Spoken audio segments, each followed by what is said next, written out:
let's get the show started, shall we?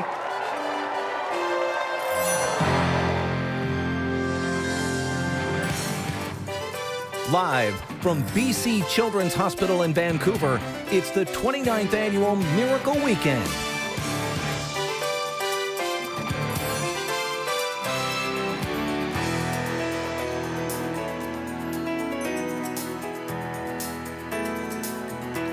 Yes, welcome inside BC Children's Hospital. You know, this place serves 1 million children living in BC and the Yukon. They treat the severely ill kids, of course, but they also take care of all those smaller things like the bad ear infection that happens at 2:30 in the morning or a broken elbow. Those things can feel like big things to little people, For sure. I'm sure. So for the next 4 hours, all day tomorrow, we will give you an insight into so many heroic stories and how this hospital is such an important place to many families around beautiful British Columbia. I'm Rich Abney in beautiful Lately Tenay Park in Prince George. No one is ever prepared to hear the word cancer, but for 7-year-old James Torval and his family, it's a term they're all too familiar with. James is now battling cancer for the second time. He now joins us, along with his mother Stephanie, to talk about his journey. So James' diagnosis was all very sudden. Maybe talk about the first time you noticed something maybe a little off and just how quickly that did progress. So it was a trip to the doctor with James having symptoms of being tired and red blood spots on his hand and not being James. So we went to the doctor and did a quick blood test, and results showed that he had acute lymphoblastic leukemia. And that same night we were in pediatrics, and the next day we were flown to Vancouver. So James only had 3 months left of chemo when really the unthinkable happened.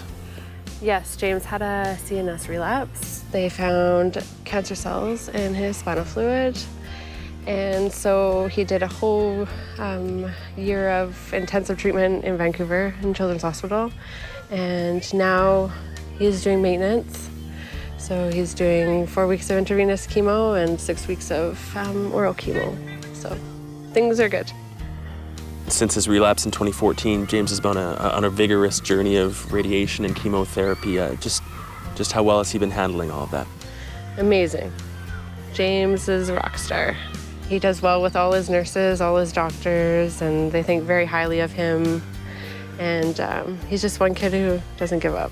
He keeps going. So what message would you give to those watching at home right now thinking about donating to the BC Children's Hospital? To definitely donate. The money is huge for Children's. To see the new hospital being built now is amazing, because for oncology to have all of us all on one floor now is wonderful. Over 750 children receive active treatment for cancer each year at BC Children's Hospital. James is still fighting his battle, and we need your support to help all those kids fighting theirs.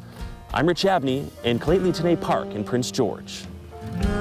We are pleased to introduce you now to our 2016 champion child. I had a chance to chat with Aiden Chin earlier this evening. 5 years ago, cancer tore apart Aiden's world and forced him into BC Children's Hospital for weeks at a time. But you know what? Cancer couldn't break the deep bond Aiden had with his brother and his friends. In fact, it did quite the opposite.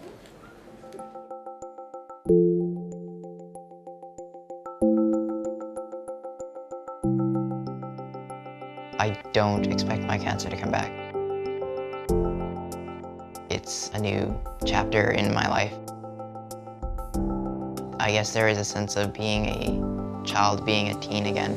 So there are times when I do feel free.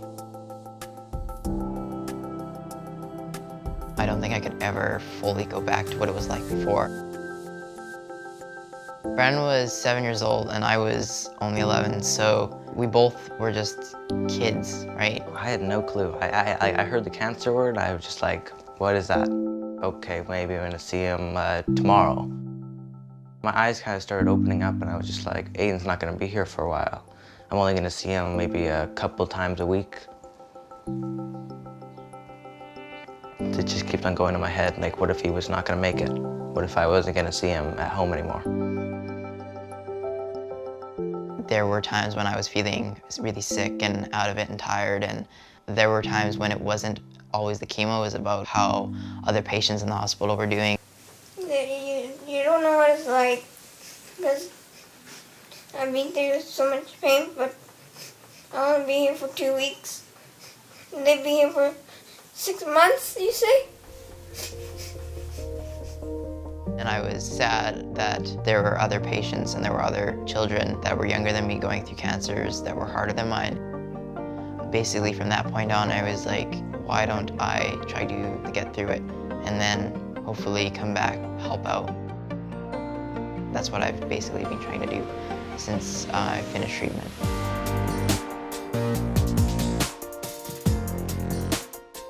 I got to join this club at the hospital called the Oncology Teen Group Club.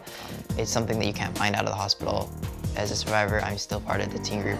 There's still a lot of support that I can give to them and they can give to me because there's an understanding that treatment isn't over when you're a survivor. There's still an emotional side of things. You have friends that are going through it, friends that aren't gonna make it through it, and that becomes a reality for you. It's not just over. Brooke was a friend of mine that I met in the hospital, and she became basically a sister to me. Brooke was definitely the closest friend that I had that I lost. The day before she passed away, I did get to see her in the hospital, and I did get to hold her hand, talk to her, and say goodbye, and tell her I loved her one last time. And I don't believe that you can accept something like that. You have to, I guess, learn to cope with it more.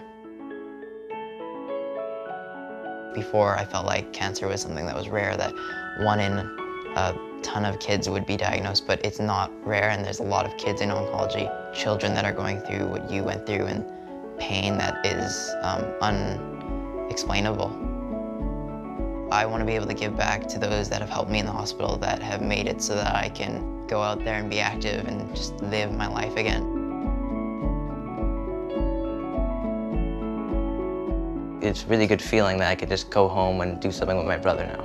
Without Children's Hospital, my brother wouldn't be here, so I'm eternally grateful for them being there. I'm looking forward to staying connected to the hospital because it's been such a big part, giving back and pursuing the dreams that I have and being able to do that because of BC Children's Hospital.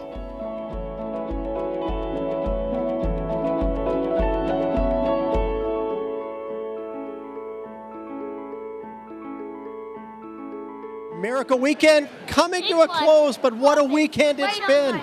It's time to check in for a big total, guys. It is. Let's so do it. Before we do this, though, I really would like to say thanks to all the volunteers working behind the scenes who helped us out. Yes. You've been Yes.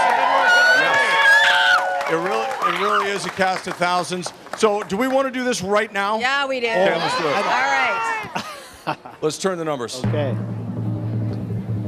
8, 0, 6, 8, 1, 0. Yeah!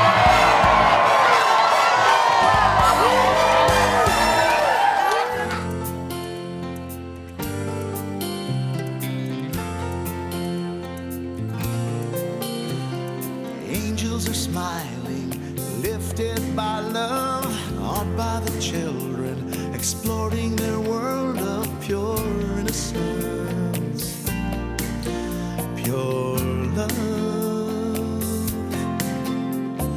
Mothers and fathers whisper their prayers, take joy in knowing that everyone shares their faith and hope and love. Little ones laughing, lost in their play, through grateful eyes you can hear them say, thank you all, thank you, thank you all, thank you. Miracles happen with love and with help from the angel in all of us. Miracles happen, oh yes they do. Here's hoping someday what happens for you, and the peace comes to you from above. Miracles happen with love. Miracles happen with love, and with help from the angel in all of us.